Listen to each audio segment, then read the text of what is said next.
कहते हैं कुछ जंगल सिर्फ दरिंदों के नहीं होते, वहां ऐसी मखलूकात भी रहती हैं जिन्हें इंसान बस कहानियां समझता है। मगर उस रात जब असद ने अपनी मां की सांसें टूटती देखी तो वो हर डर भूल गया। उसे नहीं पता था कि जिस रोशनी के पीछे वो भाग रहा है वो दरअसल एक जिनजादी की आंखों की चमक थी।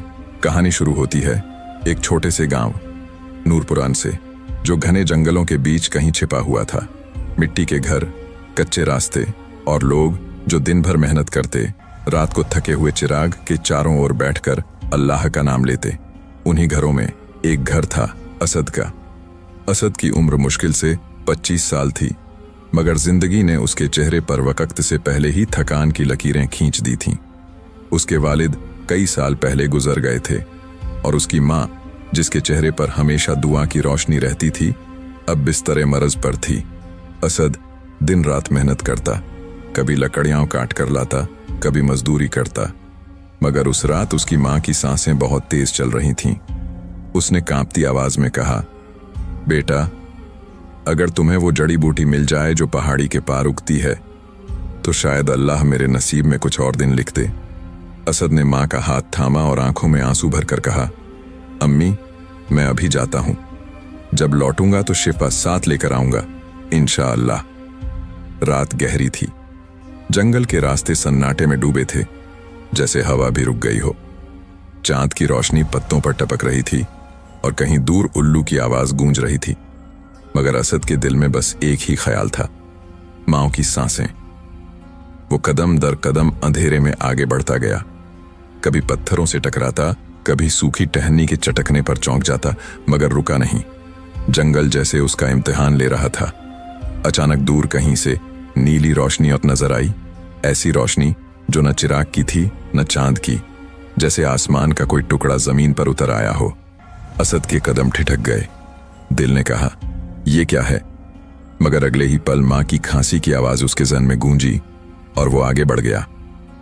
जब वो उस रोशनी के करीब पहुंचा, उसने देखा रेत के टीले के किनारे एक पहाड़ लड़की बेहोश पड़ी थी।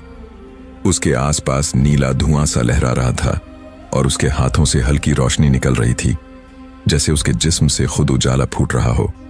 असद सन्न रह गया। ये इंसान है या कोई? शब्द होंठों पर आकर रुक गए, मगर दिल ने कहा, इंसान हो या कोई और मखलूक का मदद करना फर्ज है। वो झुककर उसके पास गया। उसकी नब्ज चल रही थी। उसके कपड़े अजीब थे, नीले रंग के, जिन पर आसमान की झलक सी थी। असद ने अपना कपड़ा फाड़कर उसके जख्म से खून साफ किया और उसके चेहरे पर पानी के छींटे मारे। अचानक उस लड़की की आंखें खुल गईं, गहरी नीली आंखें जिनमें पूरी रात समा गई थी। वो घबराकर बोली, तुम कौन हो? असद पीछे हटते हुए बोला, मैं इंसान हूं, तुम्हें जख्मी देखा, मदद कर रहा था।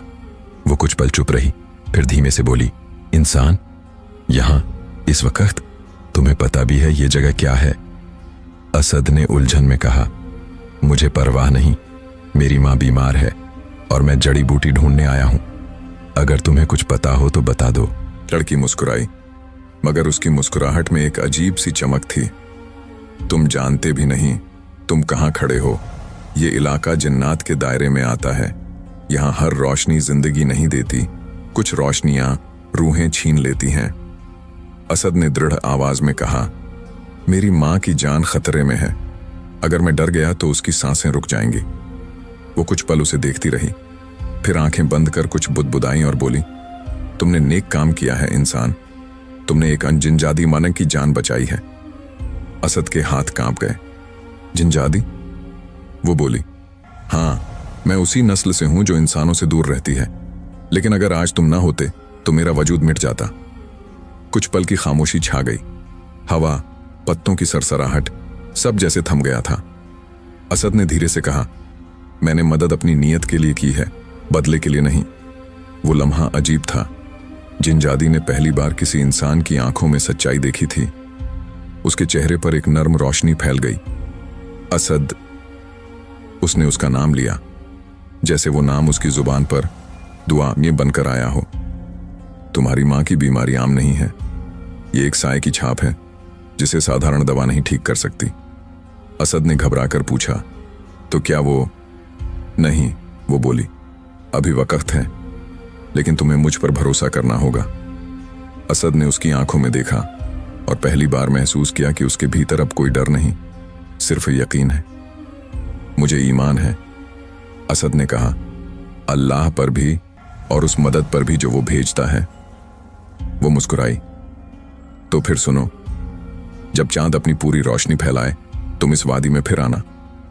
मैं तुम्हें वो चीज दूंगी जो तुम्हारी मां को जिंदगी देगी, लेकिन याद रखना उस वक्त तुम्हें अपनी आंखों पर नहीं, अपने दिल पर भरोसा करना होगा। असद ने सर हिलाया। उसने जिंजादी को धीरे से उठने में मदद की। नीली रोशनी फिर उसके चारों ओर फैलने लगी और अगले ही पल वो फिजा में न गुम हो गई, जैसे कभी वहां थी ही नहीं। असद कुछ देर खाली आसमान को देखता रहा, फिर उसने ऊपर देखा और धीरे से कहा, या अल्लाह, अगर ये सब मेरा इम्तिहान है तो मुझे सब्र और हिम्मत दे। वो रात लंबी थी, लेकिन उसके दिल में अब रोशनी थी। जब वो वापस गांव पहुंचा, उसकी मां अब भी जिंदा थी, मगर सांसें बहुत हल्की। असद ने उसके माथे पर हाथ रखा और कहा, अम्मी, मैं वादा करता हूं आप ठीक हो जाएंगी। मां ने धीरे से आंखें खोलीं। बेटा, तुम्हारे चेहरे पर यह रोशनी कहां से लाई है? असद बस मुस्कुरा दिया, मगर कुछ नहीं बोला। उसे मालूम था कहानी अभी खत्म नहीं हुई। असल इम्तिहान तो अगली रात आने वाला था, जब चांद फिर से अपनी पूरी चमक बिखेरेगा। चांद फिर उसी जगह पर ठहरा हुआ था। आसमान नीला नहीं, बल्कि हल्का सा चांदी रंग लिए हुए था, जैसे हवा में कोई इंतजार मंडरा रहा हो। असद अपनी मां के बिस्तर के पास बैठा उनकी सांसों को महसूस कर रहा था। वो सांसें अब बहुत धीमी थीं, जैसे रेशम के धागे पर जिंदगी टिकी हो। असद ने झुककर मां के माथे को चूमा। अम्मी, मैं जा रहा हूं, मेरे लिए दुआ कीजिए। आज मैं वो वादा पूरा करने जा रहा हूं जो एक नूरी मखलूक से किया था। मां की आंखों से आंसू बह निकले। अल्लाह तुम्हारा हाफिज हो बेटा। अगर वो राह हक की है तो तुम्हें मंजिल जरूर मिलेगी। असद ने घर का चिराग बुझाया, छोटा सा थैला कंधे पर लटकाया और खामोशी से जंगल की ओर निकल पड़ा। रास्ते वैसे ही थे, लेकिन आज कुछ अलग महसूस हो रहा था। दरख्तों की शाखें जैसे झुककर उसके कदमों को देख रही हों। हवा में एक अजीब सा बोझ था। चांदनी पिघल रही थी और जमीन पर चांदी जैसे धब्बे बिखरे हुए थे। उसी वक्त दूर से एक हल्की नीली रोशनी उभरी, वही रोशनी जिसने उसकी जिंदगी बदल दी थी। असद के कदम खुद ब खुद उस दिशा में बढ़ने लगे। हर कदम के साथ दिल की धड़कन तेज हो रही थी, मगर डर नहीं था, बस यकीन। जब वो उस जगह पहुंचा जहां पहली बार जिंजादी से मुलाकात हुई थी, तो सब कुछ बदल चुका था। वो टीला अब रोशनी में नहाया हुआ था और उसके बीच एक पत्थर का गोल दायरा बना था, जैसे किसी पुराने दुआ का निशान। अचानक हवा में एक मुलायम खुशबू फैली और रोशनी के बीच से वही आवाज गूंजी, तुम आ गए असद। असद ने इधर उधर देखा। मैं वादा निभाने आया हूं, तुमने कहा था कि तुम मेरी मां की मदद करोगी। आवाज के साथ रोशनी गहरी हुई और जिंजादी सामने आ गई। आज उसके कपड़े पहले से ज्यादा चमकदार थे, मगर आंखों में हल्की उदासी थी। तुम्हें देखकर खुशी हुई, उसने धीरे से कहा, लेकिन समझ लो असद, हर नेक काम आसान नहीं होता। असद ने जवाब दिया, मैं सब सहने को तैयार हूं, बस मेरी मां की जान बचा लो। जिंजादी कुछ पल चुप रही, फिर बोली, असद, तुम्हारी मां पर जो साया है वो कोई आम बीमारी नहीं, वो उस बद्दुआ का असर है जो कई साल पहले तुम्हारे बाप ने किसी बेकसूर पर दी थी। असद के चेहरे पर हैरानी फैल गई। मेरे अब्बा ने? मगर वो तो नेक इंसान थे। हाँ, उसने कहा, लेकिन गुस्सा कभी कभी इंसान से उसकी भलमनसाहत छीन लेता है। तुम्हारे अब्बा ने एक जंगल के निगाहबान जिनको बद्दुआ दी थी, वो बद्दुआ उनकी नस्ल में उतर आई और अब तुम्हारी मां उसी असर में है। असद ने चुपचाप जमीन की ओर देखा। तो उसका इलाज क्या है? जिंजादी ने अपना हाथ बढ़ाया। उसके हाथ में एक चमकता नीला पत्थर मोड़ दिखाई दिया। ये नूर आब है। इसके जरिए तुम अपनी मां की रूह से वो साया हटा सकते हो, मगर इसके लिए तुम्हें कुर्बानियत देनी होगी। असद ने बिना सोचे कहा, मैं तैयार हूं। जिंजादी ने आंखें बंद की, जैसे उसकी नीयत को परख रही हो। कुर्बानी का मतलब अपनी ख्वाहिश छोड़ना नहीं, अपनी मोहब्बत छोड़ना होता है। तुम्हें वादा करना होगा, अगर ये इलाज तुम्हारी मां की जान बचा ले तो तुम कभी मेरे वजूद की तलाश नहीं करोगे। असद का दिल जैसे रुक गया। वो सोचने लगा, क्यों? वो तो इंसान भी नहीं थी, लेकिन उसके होने से उसे एक अजीब सुकून मिला था। धीरे से बोला, मैं वादा करता हूं, मेरी मां की जिंदगी तुम्हारी हर शर्त से ज्यादा कीमती है। जिनजादी के चेहरे पर एक नर्म मुस्कान आई, जैसे दिल के अंदर कोई ठंडी लहर उठी हो। ठीक है, जब सूरज उगने से पहले ये पत्थर तुम अपनी मां के दिल के पास रखोगे तो उसकी रोशनी उस साए को जला देगी, लेकिन याद रखना, अगर तुम में जरा भी शक आया तो वही रोशनी अंधेरा बन जाएगी। असद ने पत्थर को मजबूती से थामा और बोला, मुझे अल्लाह पर भरोसा है। जिनजादी ने धीरे से हाथ उठाया और नीली रोशनी के घेरे में गायब हो गई। हवा में सन्नाटा फैल गया। बस वो पत्थर बाकी था जो अब असद के हाथ में नीली चमक दे रहा था। वो तेजी से वापस गांव की ओर भागा। रात के आखिरी पहर जब वो घर पहुंचा तो मां की सांसें बहुत हल्की थीं। चिराग बुझने के करीब था। असद ने जल्दी से पत्थर मां के दिल के पास रखा और दुआ के लिए हाथ उठा दिए। या अल्लाह, तू गवाह है, मैंने नीयत नेक रखी है, रोशनी दे, शिफा दे, जिंदगी दे। पत्थर से नीली रोशनी निकलने लगी। पूरा कमरा जगमगा उठा और हवा में एक मीठी खुशबू फैल गई। असद की आंखों से आंसू बह रहे थे। अचानक मां के जिस्म ने झटका खाया और उनकी सांस गहरी हो गई। अम्मी! असद चीखा, अम्मी आंखें खोलो। मां ने धीरे से आंखें खोली और मुस्कुराकर बोली, बेटा, ये रोशनी कैसी है? लगता है जैसे कोई दुआ कबूल हो गई है। असद जमीन पर गिरकर सजदे में चला गया। अल्लाह तेरा शुक्र है। वो पूरी रात मां के पास बैठा रहा। पत्थर की रोशनी धीरे धीरे कम होती गई और आखिरकार बुझ गई। सुबह जब सूरज निकला तो मां उठकर बैठी, बिल्कुल तंदुरुस्त। गांव वाले हैरान थे। सब कह रहे थे, ये तो करिश्मा है।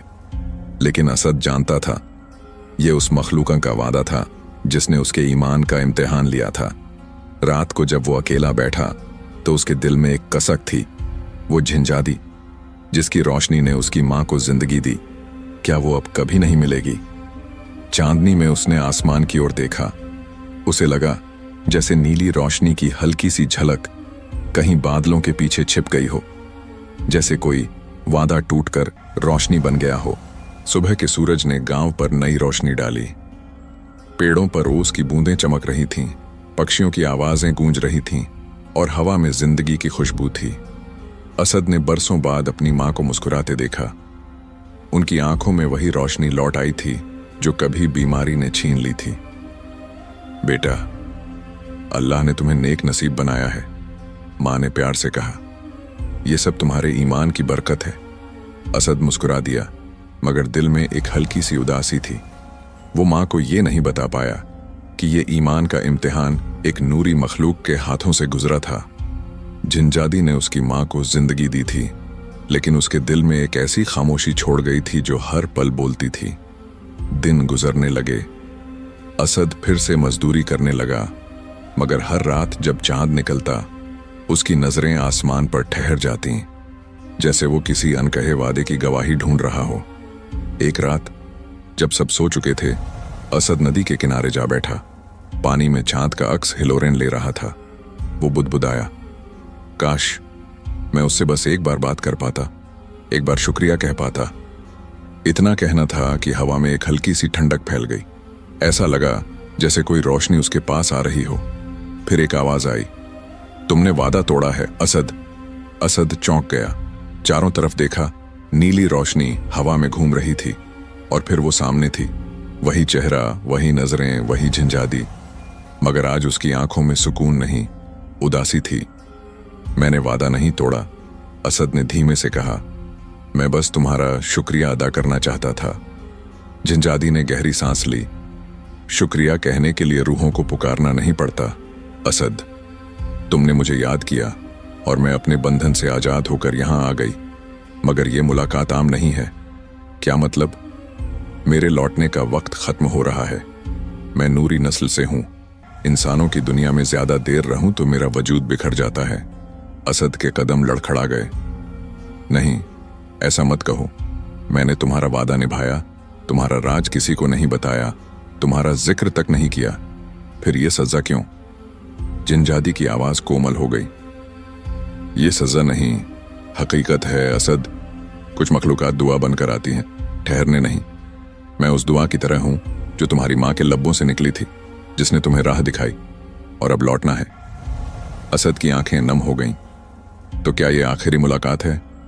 जिनजादी ने आसमान की तरफ देखा। शायद नहीं, मगर अगर तकदीर ने चाहा तो यही आखिरी होगी। हवा थम गई। नदी के पानी पर हल्की सी नीली रोशनी तैरने लगी। असद ने धीमे से कहा, क्या मैं तुमसे एक सवाल पूछ सकता हूं? पूछो। तुमने मेरी मदद क्यों की? मैं तो एक आम इंसान था, गरीब, कमजोर। तुम्हें मेरी भलाई से क्या फर्क पड़ा? जिनजादी ने हल्की मुस्कान के साथ कहा, फर्क पड़ा असद, क्योंकि नीयत हमेशा मखलूक से नहीं, खालिक से देखी जाती है। तुमने उस वक्त भलाई की जब दुनिया कहती थी डर जाओ। तुमने ईमान से नेक काम किया, बिना किसी इनाम की उम्मीद के, और यही वो अमल है जो दोनों जहां में रोशनी बन जाता है। असद के होंठ कांप उठे। और तुम्हारा इम्तिहान क्या था? जिनजादी की नजरें झुक गईं। मेरा इम्तिहान यह था कि मैं इंसान से मोहब्बत न करूं, क्योंकि मोहब्बत नूरी को खाक से बांध देती है, और मैं हार गई असद। वो चुप हो गई। सिर्फ चांदनी में उनकी सांसों की आवाज थी। मोहब्बत, असद ने बमुश्किल कहा। तो फिर जा क्यों रही हो? जिनजादी मुस्कुराई। आंखों में आंसू थे, क्योंकि यही मोहब्बत का सबसे बड़ा सबूत है, जाना जब रहना मुमकिन न हो। उसके शब्द हवा में घुल गए। नीली रोशनी धीरे धीरे मिटने लगी। असद ने हाथ बढ़ाया, जैसे वो उस रोशनी को थामना चाहता हो। रुको, तुम्हारा वादा मेरी जिंदगी बन गया है। जिनजादी की आवाज हवा में गूंजी। अगर तुम्हारा ईमान सच्चा हुआ तो मैं कभी तुमसे दूर नहीं रहूंगी। जब भी तुम किसी नेक काम के लिए हाथ बढ़ाओगे, मैं वो रोशनी बनकर तुम्हारे साथ रहूंगी। और अगले ही पल वो फिजा में घुल गई। नदी का पानी शांत हो गया। चांद की रोशनी जमीन पर गिरकर एक खामोश दुआ बन गई। असद घुटनों के बल बैठ गया। या अल्लाह, अगर ये मोहब्बत भी तेरी रजा का हिस्सा थी तो मैं शुक्र अदा करता हूं। कई दिन बीत गए। असद फिर अपनी मां के साथ अपनी पुरानी जिंदगी में लौट आया। लेकिन जब भी वो किसी मुसीबत अजदा की मदद करता, उसके हाथों के आसपास हल्की सी नीली रोशनी चमक उठती, जैसे कोई अनदेखी ताकत उसके साथ दुआ कर रही हो। लोग कहते थे असद के हाथों में शिफा है। वो बस मुस्कुरा देता, क्योंकि वो जानता था ये शिफा उस ईमान की है जिसने डर को नेकी में बदल दिया। और जब भी वो चांदनी रातों में नदी किनारे अकेला जाता, तो उसे लगता पानी की लहरों में कोई जानी पहचानी सरगोशी गूंज रही है। मैं वही हूं जो रोशनी बनकर तुम्हारे ईमान का हिस्सा बन गई थी।